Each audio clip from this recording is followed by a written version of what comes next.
Hello everybody, welcome back to my channel Keerthika's kitchen. ఈరోజు వీడియోలో గుడిలో ప్రసాదంలా పెట్టే పులిహోరని ఇంట్లోనే చాలా సులభంగా పర్ఫెక్ట్ రుచి వచ్చేలా ఎలా ప్రిపేర్ చేసుకోవాలో ఈ వీడియోలో చూపిస్తున్నానండి. రుచి చూడకుండానే ఉప్పు పులుపు అన్నీ పర్ఫెక్ట్గా సరిపోయే విధంగా పర్ఫెక్ట్ కొలతలతో ఈ వీడియోలో చూపిస్తున్నానండి. పండగలప్పుడు మీరు ఎంత హడావిడిగా చేసినా కానీ పర్ఫెక్ట్గా కుదిరే ఈ పులిహోర ఎలా ప్రిపేర్ చేసుకోవాలో ఈ వీడియోలో చూడండి. ముందుగా ప్రెషర్ కుక్కర్లోకి బియ్యాన్ని తీసుకోండి. నేను ఇక్కడ కప్పు మెజర్మెంట్లో చూపించేస్తున్నాను. 4 కప్పుల బియ్యం తీసుకున్నాను. సుమారుగా ఇవి అర కేజీకి కొంచెం ఎక్కువగానే ఉంటాయి. ఇలా తీసుకున్న బియ్యాన్ని శుభ్రంగా 2 సార్లు బాగా కడగండి. ఇలా కడిగిన తర్వాత నీళ్లు పోసుకోవాలి. ఏ కప్పుతో అయితే మనం బియ్యం తీసుకున్నామో అదే కప్పుతో 6 కప్పుల నీళ్లు పోసుకోండి. ఒక కప్పుకి బియ్యానికి 1 కప్పున్నర నీళ్ళు అయితే పర్ఫెక్ట్గా సరిపోతుంది. రైస్ పొడి పొడిలాడుతూ వస్తుంది.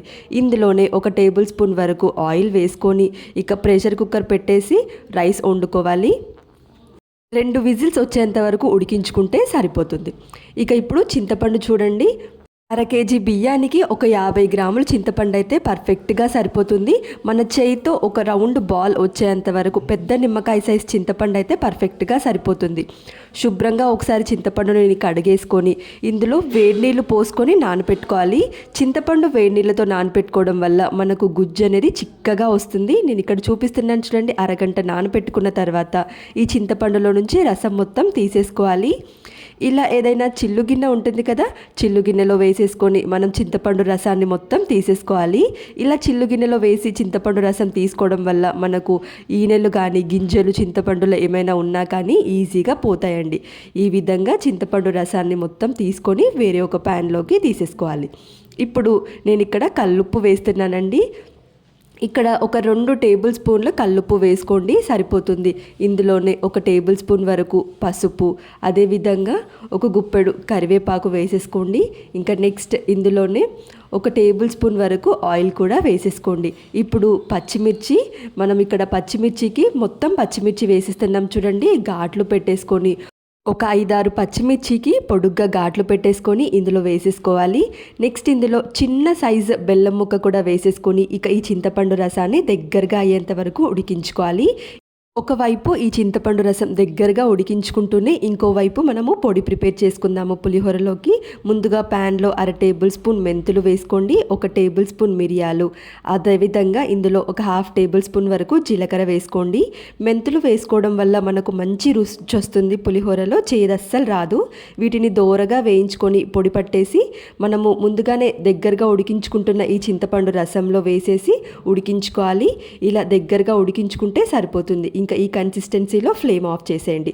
ఇప్పుడు మనము ముందుగానే ఉడికించి పెట్టుకున్న రైస్కి ప్రెషర్ కుక్కర్లో వచ్చే ప్రెషర్ మొత్తం తీసేసి ఈ రైస్ని చక్కగా పొడి పొడి ఆడే విధంగా వేరే ఒక బేషన్లోకి ట్రాన్స్ఫర్ చేసేసుకోవాలి. మనము ఈ కన్సిస్టెన్సీలో కనుక వాటర్ తీసుకుంటే పులిహోరకి పర్ఫెక్ట్ కన్సిస్టెన్సీగా వచ్చి చక్కగా పొడి పొడిలాడుతూ వస్తుంది. చూడండి, నేను ఇక్కడ చూపించాను. పులిహోరకి ఈ కన్సిస్టెన్సీ అయితే పర్ఫెక్ట్ కన్సిస్టెన్సీ. ఈ విధంగా రైస్ని మొత్తం బేషన్లోకి తీసేసుకోవాలి. ఇప్పుడు మనము పులిహోరలోకి పోపు ప్రిపేర్ చేద్దాము. ప్యాన్ పెట్టుకొని ఇందులో ఒక 3 టేబుల్ స్పూన్ వరకు ఆయిల్ వేసుకోండి. పులిహోరలో పల్లి నూనె కానీ నువ్వుల నూనె కానీ వేస్తే టేస్ట్ చాలా బాగుంటుంది. నేను ఇక్కడ పల్లి నూనె వేసానండి. పులిహోరలో ఆయిల్ కాస్త ఎక్కువగానే పడుతుందండి.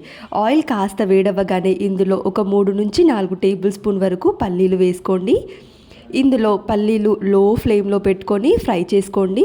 పల్లీలు దోరగా ఫ్రై అయిన తర్వాతనే మనము మిగతా ఇంగ్రీడియంట్స్ యాడ్ చేయాలి. సో మీడియం ఫ్లేమ్లో పెట్టుకొని వీటన్నిటినీ కూడా దోరగా ఫ్రై చేసుకున్న తర్వాత ఇందులో పచ్చిశనగపప్పు, ఒక 2 టేబుల్ స్పూన్ల పచ్చిశనగపప్పు వేసుకోండి.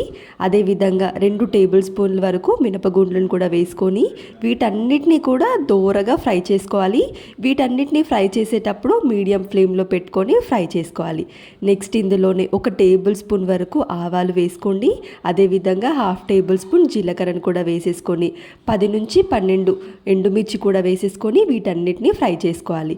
నెక్స్ట్ ఇందులోనే ఒక గుప్పెడు కరివేపాకు, అదేవిధంగా చిటికెడు ఇంగువ ఫ్లేవర్ పులిహోరలో చాలా రుచిగా ఉంటుందండి. ఇంకా నెక్స్ట్ ఇందులో మనం ముందుగా ప్రిపేర్ చేసుకున్న చింతపండు రసం ఉంది కదా, ఇది కూడా వేసేసుకొని ఒక్క 2 నిమిషాలు ఉడికించుకుంటే సరిపోతుంది. మరీ ఎక్కువగా ఉడికించుకోవాల్సిన అవసరం లేదండి. ఇక ఇలా ప్రిపేర్ చేసిన ఈ చింతపండు రసం పులిహోర పోపు ఉంది కదా, ఈ పోపుని కూడా రైస్లో వేసేసుకొని ఇక ఈ పోపు మొత్తం కూడా బాగా కలిసే విధంగా చింతపండు రసం బాగా కలుపుకోవాలి. ఇలా మనం ప్రిపేర్ చేసిన ఈ చింతపండు గుజ్జుని రైస్లో కలిసే విధంగా బాగా కలుపుకోవాలి. ఇలా కలుపుకుంటే మన ఎంతో టేస్టీగా ఉండే పులిహోర రెడీ అయిపోతుందండి. మనము ఇది ప్రసాదంగా చేసినప్పుడు ఇంకా టేస్ట్ అస్సలు చూడవసరం లేదండి. అయినా మనం తీసుకున్న కొలతలతో పర్ఫెక్ట్గా సరిపోతుంది. ఈ ప్రాసెస్లో గనక మీరు ట్రై చేశారనుకోండి, కమ్మనైన టెంపుల్ స్టైల్ పులిహోర రెడీ అయిపోతుంది. ఇలా ఇంట్లోనే కమ్మనైన టెంపుల్ స్టైల్ పులిహోర చాలా ఈజీగా ఇంట్లో ప్రిపేర్ చేసుకోవచ్చు. మీరు ట్రై చేయండి. ట్రై చేసి ఎలా వచ్చిందో కామెంట్ సెక్షన్లో చెప్పండి. వీడియో కనుక నచ్చితే లైక్ చేయండి. ఇలాంటి మరిన్ని ఇంట్రెస్టింగ్ రెసిపీస్ కోసం ఛానల్ని సబ్స్క్రైబ్ చేయండి. Thank you for watching.